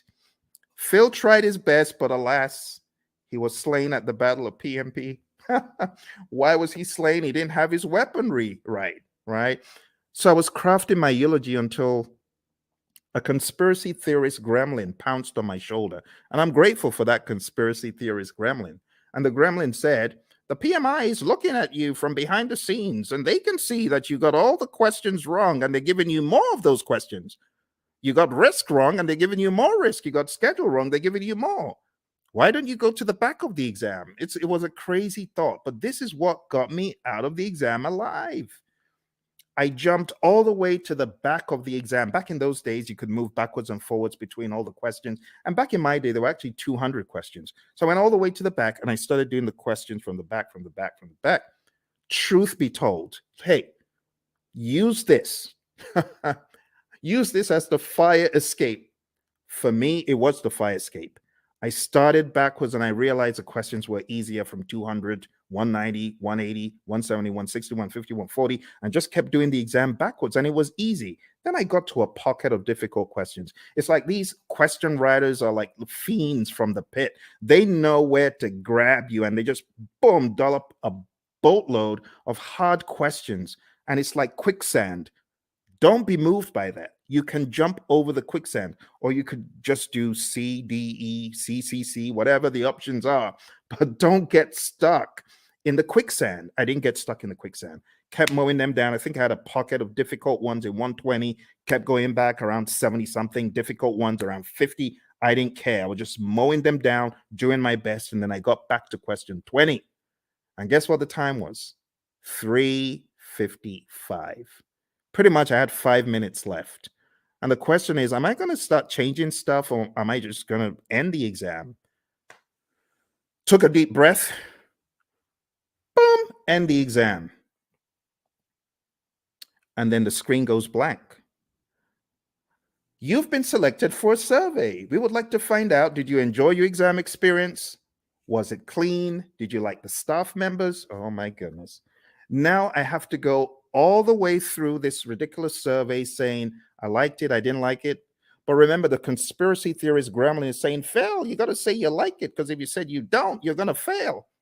So what did I do? Yes, I liked it. It was good. It was clean, even though it was dingy and dim lit. Everything was good. It was good. It was good. It was good. Then press the end button and the screen goes blank for like an eternity. Congrats. You've passed the exam. Talk about being chased by, you watch those TikTok videos of crazy bear out of somewhere in Colorado, those bears. That was me. I felt like I had run from the crazy beast. And that's why I do what I do. Because when I came out of the exam, I promise that if I come out of the exam alive, as I'm writing this crazy exam called the PMP exam, I'm promising if I come out of this thing in one piece, two promises. Number one, I promise I'll never curse the PMI. I won't curse them as I always have been. And number two, I promise I'll tell everyone anything in the world that moves. I'll tell them this exam crazy. Crazy exam, crazy exam. That's why I say take no prisoners. Do everything you can before you find yourself in front of that computer monitor. Do everything you can. All right. Final thing we're going to talk about today, my friends. I'm going to show you the PMI's secret sauce for the PMP exam. They have a secret sauce for the exam, and that secret sauce is encapsulated in a document. And the document is simply called PMP Exam Content Outline. I'm going to put that in the link so that you can download it and read it. I'm showing you where all the treasure is buried tonight, my friends. You know, like I said, I'm hitting the road again. I don't know when next I'm going to be able to do this. It's going to be a while. Here we go. Here we go. That is the PMP exam content outline. And I'm going to go over the outline with you, but I'm not going to do it the usual way. I'm going to do it differently. I am going to do it very quickly by going through my special roadmap. It's a roadmap I created for the PMP, and it cuts off, I would say, about 10 hours. It cuts off 10 hours from the curriculum because it's very rapid and effective. Are you ready? Let's jump into it. Let's jump into it. Here we go. Here we go. For those of you that have been on since we started, thank you very much. I hope you're finding value from it.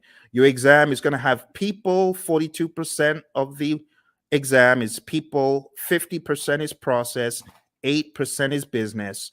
And then you can slice that across 50% agile and hybrid, 50% predictive. Okay?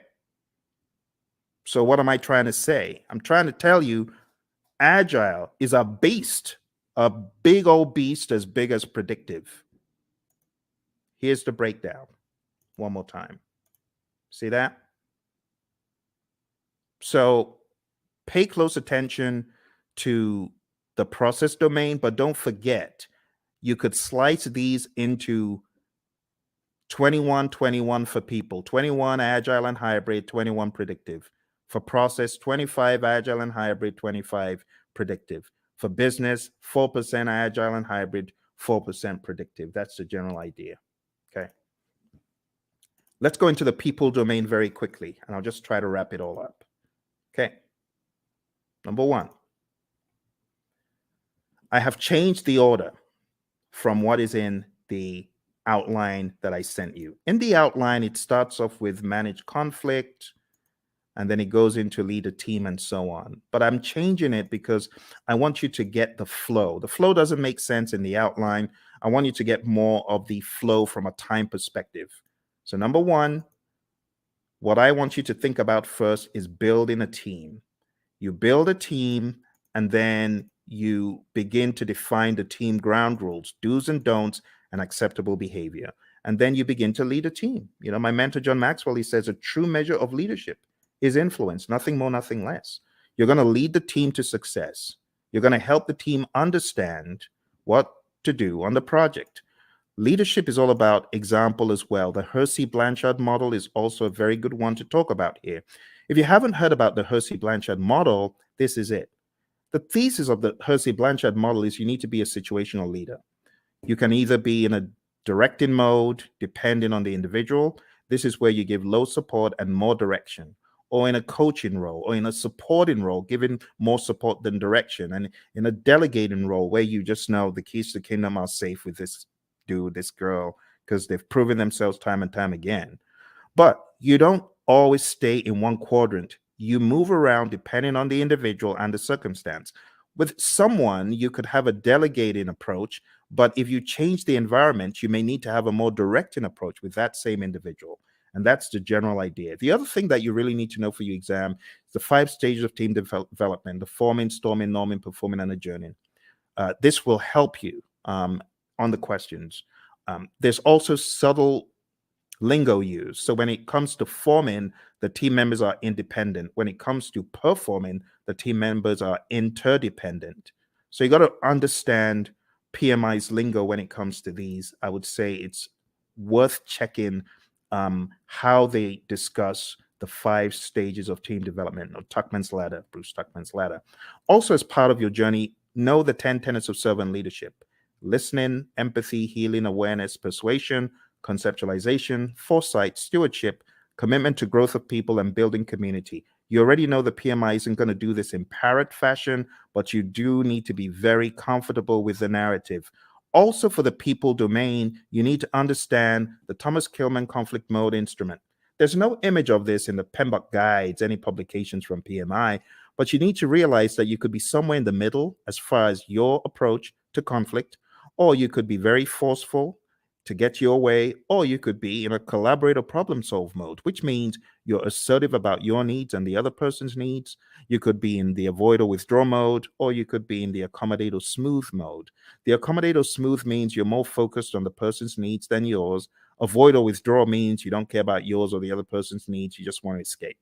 And that's okay. But avoid or withdraw is not the end. You could be back. You could be back with some additional backup. It depends. Okay. So there they are again. The Thomas Kilmann conflict mode instrument, PMBOK 6, page 349.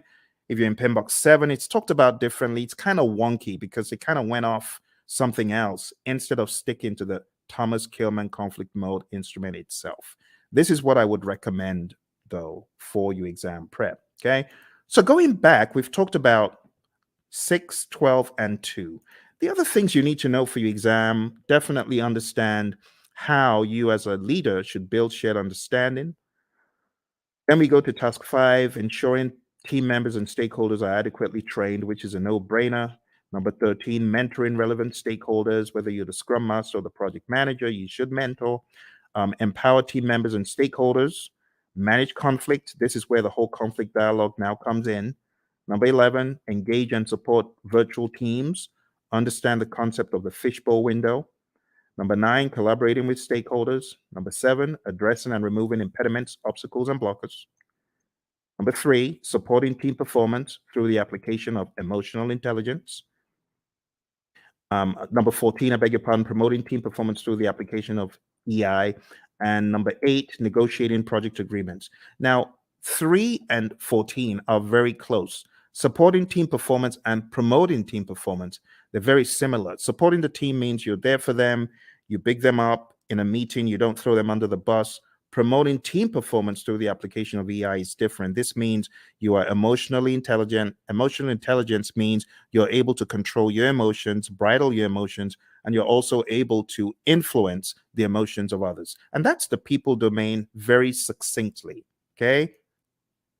As easy as ABC. But don't forget, in the document I sent you, every one of these is broken down into smaller enablers. I would recommend going through the PDF that I put in the chat. That will help get you to excellence in this. Okay?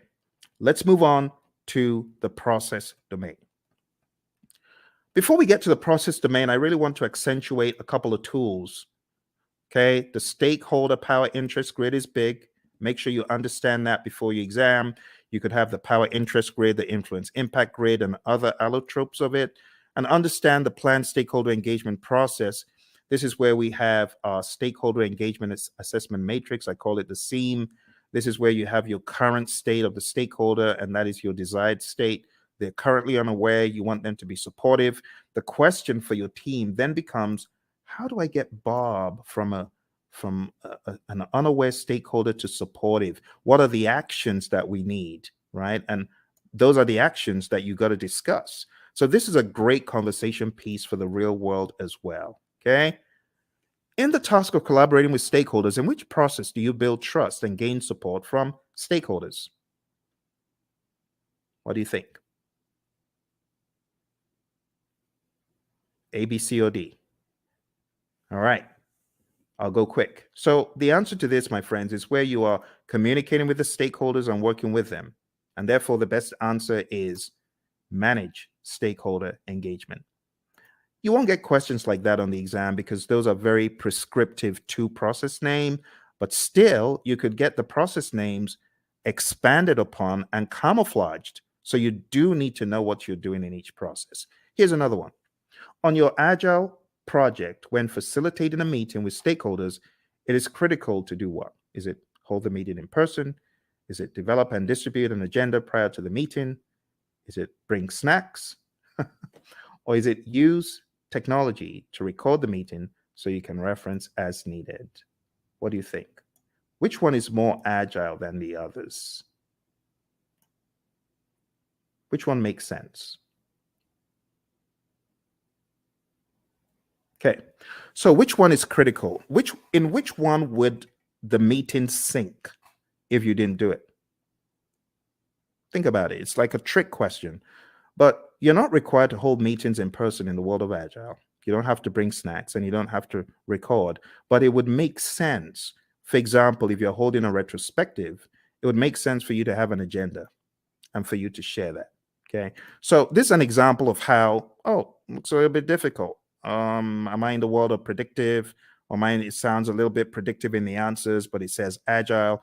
So you got to be ready to face things like that. All right, let's move into the next domain, which is process. Okay. As usual, we have our roadmap, and these are the things we've just talked about. So I'll be very quick. Number one is actually task 13. So this is where you determine the appropriate methodology, the methods, the practices. Are we going to be agile, predictive, or something else? Then you got to establish a project governance structure for rules and regulations and how things work. And then number 9 is pretty much integration. You got to integrate project planning activities. Number 17 is plan and manage project or phase closure, pretty much close project or phase, which we've already looked at today. Number 8, plan and manage scope. Number 6, plan and manage schedule. Number 5, plan and manage budget and resources. So at a high level, number 8 is really scope management that we looked at. Number 6 is schedule management. And number 5 is budget and resources. I'm sorry, it's a little bit obscured because of the color on the screen. Number 7, plan and manage quality of products or deliverables. That's quality as a knowledge area. And all of these also double in the world of agile. Don't forget. Number 3, assess and manage risks. We've taken a look at that. Number 12, procurement management, pretty much. Number 1, execute the project. Now we can execute the project. After you've done all that planning, now you execute with urgency to deliver business value. Number 16, ensure knowledge transfer for project continuity. Make sure that you're transferring the knowledge, because if that person leaves, what's going to happen? That needs to be your question. All right, manage project issues, have an issue log. Make sure you chase those impediments as vehemently as possible before they eat you alive. So we talk about impediments, obstacles, and blockers. So the question is, what is the difference between an impediment, an obstacle, or a blocker? And the answer is an impediment slows you down. An obstacle is in the way. Now you can go around it, you can go over it, but when it comes to a blocker, you're stuck in your tracks. You're stopped. That's really bad. They're all bad, but blockers are the worst because they just stop you in your tracks. You can't move. When we talk about managing project issues in the world of predictive, all of those things are in your issue log. You got to go after them. Manage project changes just means manage changes using your change management plan. Your configuration management plan must also be considered. This is manage project artifacts. 3 artifacts in Agile. Who remembers?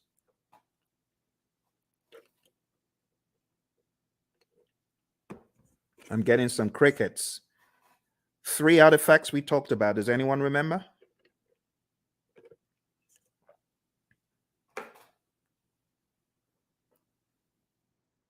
Hello?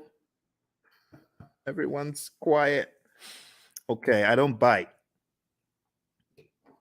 All right, so the artifacts I was looking for from the world of Agile is your product backlog, your sprint backlog, and your increment or PSI. In the world of predictive, I was expecting the baselines and the plans pretty much. They're possible artifacts. We could also say our burn charts are artifacts from the world of Agile and things such as that. There are other things we could include. All right, managed communications is the next one. Pretty much managed communications, the communication knowledge area, and then engage stakeholders. pretty much the stakeholder management knowledge area that we've taken a look at. Okay. Don't forget, there's some really important stuff in the Agile Practice Guide as far as the incremental agile predictive iterative mantra, knowing when one is better than the other. So if there's a low degree of change, but there's a high frequency of delivery, it's incremental, stuff like that. This image is going to help you master. Again, know your Scrum, know your Scrum, know your Scrum inside out. Read the Scrum Guide. Make sure you go to scrumguides.org. As I recommended earlier, read it, go through it, go to Ken Schwaber's website, scrum.org, and make sure you take some of his Scrum basic assessments. They will really help you get very firm in Scrum. And don't forget the PMI's Agile Practice Guide, page 18, table 3-1. This is a table that you do, in my mind, absolutely need to know before your exam. And when it comes to the world of risk, just understand that risk can be positive or negative. Like in this image, we have, okay, the mouse gets the cheese. Well, that's a positive risk. Or the trap gets the mouse. Okay, it's a negative risk. But from whose perspective? From the perspective of the mouse. But what if we're talking about the homeowner? From the homeowner's perspective, what if the mouse gets the cheese? That's negative. So you always have to put on your perspective hat. Speaking of hat, the mouse is wearing a hat. So what strategy has the mouse adopted from this? Well, the answer would be mitigate. The mouse is trying to mitigate. Okay. Let's move on to the final domain. The final domain in this narrative, my friends, is a business domain. And in the business domain, we have 4 tasks. Number 1, plan and manage project compliance. Make sure that you are complying. Do not comply, because not complying could be bad. We're going to hear from our buddy Roy very quickly here. He's going to share the agile perspective of compliance. Let's hear what Roy has to say. So, Roy, is this a good word in agile space? Well, maybe it's a necessary word. We certainly don't like it, but it is functionally correct. It is technically the correct word to use. But we do want to make sure that we're aware of what compliance regulations are in place, so that we don't get ourselves in trouble. But I also want to stress that there are actually times when we might intentionally decide not to be in compliance. I've done a lot of work in the finance space, insurance space, and sometimes they're actually having those conversations of, okay, there's a new regulation that just came down the pike. Is it cheaper for us, for at least for right now, to go do that and go make sure that we are compliant, or should we just pay the fees for a period of time and do that work later? So those discussions are they're valid discussions, especially when no one's being hurt. It's not about that. It's more about this regulation. We just can't get to it right now. It's going to cost us more to do it now versus later. So sometimes there's discussions happen, but those things are planned. They're understood. There are lots of discussions. Same basic needs, in an agile project as you would in a traditional project. It doesn't really change that much. But again, the difference is how we do it. We make sure that the teams are very aware of the compliance and regulatory needs, and that they understand them very clearly, so that we don't necessarily have to do reviews to identify compliance. We are encouraging the teams to be compliant always. That's a big difference. All right, good words from our buddy Roy. And like I said, if you want more of Roy and I's training coaching, going down to hpmexam.com, we have tens and tens of hours of both of us going back and forth talking about this stuff over and over again. You could go on to tinyurl.com/elite PMP. You'll be able to join the Udemy course where we have PMBOK 7. We just go to town on PMBOK 7, and you can watch all of those videos there. All right, moving on. Let's go back, and we're talking about business domain. Next thing is evaluate and deliver project benefits and value. So in the world of the PMI, they've become hypersensitive to the concept of benefits and value and outcome. It's no longer just about deliverable. Moving on to task 3, evaluate and address the external business environment changes for impact on scope. This is what a good product owner should be doing. A good product owner should always be scanning the boundaries and saying, what has changed in the environment? How does that affect our project? That needs to be the question. All right. As usual, I want to hear from my buddy Roy about environmental impacts. He always has such great wisdom to share. So let's listen to what my buddy Roy has to share. I hope the sound is coming across properly. It's a little bit different from Zoom's, this mechanism I'm using. So do let me know if you're able to hear the sound of Roy's voice.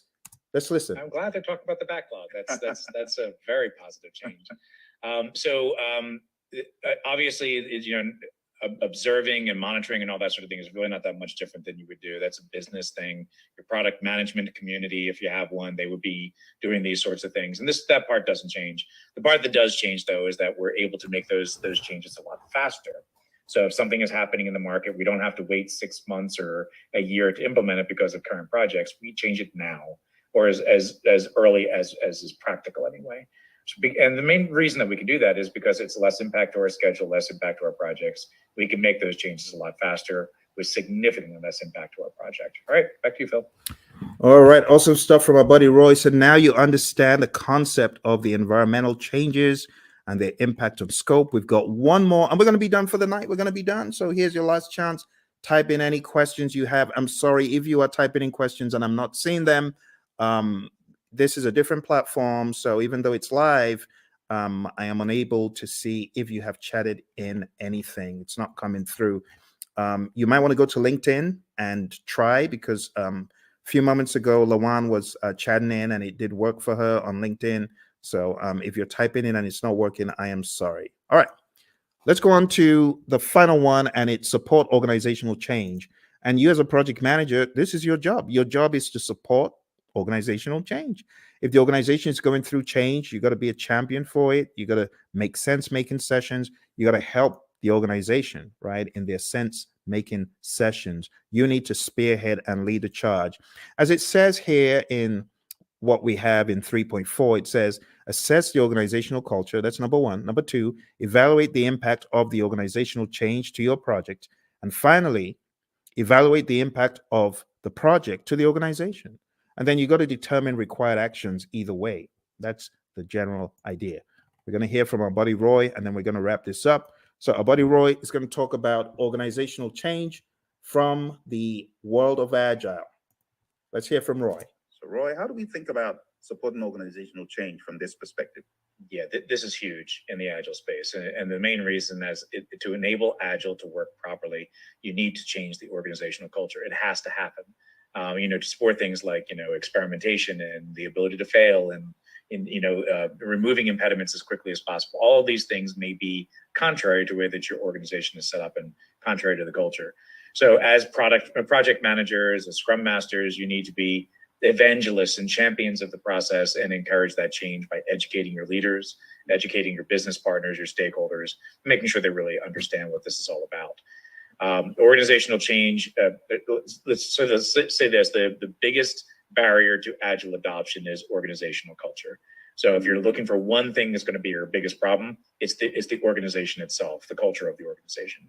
So you need to pay particular attention to that, because you're going to see behaviors that are more traditional in an Agile environment. But in an Agile environment, those traditional behaviors don't work, right? If we're expecting to see things the same way, do things the same way, and just do Agile, you will fail. It will not go well for you. You may get some benefits, but eventually you're going to start seeing where the organization is going to get in the way, and you will start very quickly falling back into traditional approaches because this Agile thing doesn't work here, right? And it's not that Agile can't work there, it's that your organization is just not changing to allow it to happen. All right, Phil, back to you. Awesome stuff as always from my buddy Roy, my Agile coach. Thank you, Roy. And with that, my friends, we are done. Or are we? There's one little piece left that I like to throw in at the end, just to help you see how far we have come. Because when I tell you we've climbed 1,000 mountains, you better believe it. We've climbed so many mountains that you won't even believe. When you see the roadmap of everything we've done tonight, you won't believe how much we've done. We've done a boatload of stuff. We've done so much stuff. It could actually be a little bit mind-boggling to you. So what I like to do at this point, I like to show like a roadmap of all the intricacies of the PMP exam. So let me just go over them one by one. First of all, we've talked about the world of predictive. We've talked about the world of agile. We've talked about the people, process, and business domains. We've talked about Scrum. We've talked about Kanban. We've talked about the Agile Manifesto, talked about the Agile Manifesto values and principles. And then I've shown you PMBOK 7. I've shown you PMBOK 6. I've shown you the 12 principles and the 8 domains. Wow. My goodness. Okay, let's put it all into perspective. I'm going to show you one more image to bring it home. This is going to be the coup de grace. It's going to help you see everything in one place. Okay. But are you ready? I hope you are. This is going to go pretty deep. Let's take a look. I call this the PMP mind map. PMP mind map. And this mind map encapsulates the entire journey. I think at the end of it, you'll probably appreciate all the work you have been doing, actually. All the work you've been doing to succeed on your PMP. You're going to see it come to light here. All right. Here we go.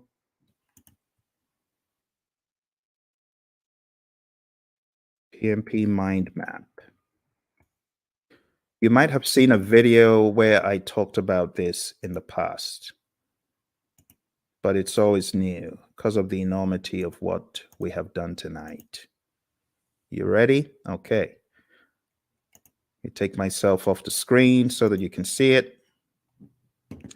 All right. So we've talked about everything here in the world of Agile. See that? Let's zoom in. Agile. Talked about the manifesto, talked about servant leadership, talked about charters, and these are some other pages that you need to focus on. We talked about predictive, 5 process groups, 10 knowledge areas, 49 processes, talked about the principles and the domains, talked about the PMP exam content outline. Quick note on hybrid, if you haven't already read pages 26 to 30 in the Agile Practice Guide, you definitely want to. And then we talked about Scrum. We went through the 353. And then coming to a wider view, we've talked about integration, scope, schedule, cost, quality, resources, communication, risk, procurement, and stakeholder. We've talked about people, process, and business. And then we've talked about some auxiliary things. I told you about my experience on the exam. You got to manage your time. I told you definitely take it at a test center. I wouldn't advise taking it at home. Bad things happen to some people who take it at home. Some people are able to escape unscathed, but trust me, when it happens, when the flying monkeys come out, it's no fun. And I know a lot of people who have encountered the flying monkeys. Get enough sleep for your exam and definitely do a lot of scenario-based tests. If you haven't taken my 200 question test, which you can find, actually, I've got 200 question tests on YouTube. If you haven't taken them, I highly advise that you do. I'm going to put them in the chat. Do that. So, well, my friends, thank you very much for joining me. I appreciate it. You take care, and don't forget, check out all the links, hpmexam.com, tinyurl/elite PMP, and tinyurl.com/elite CAPM. All right? You take care. All the very best.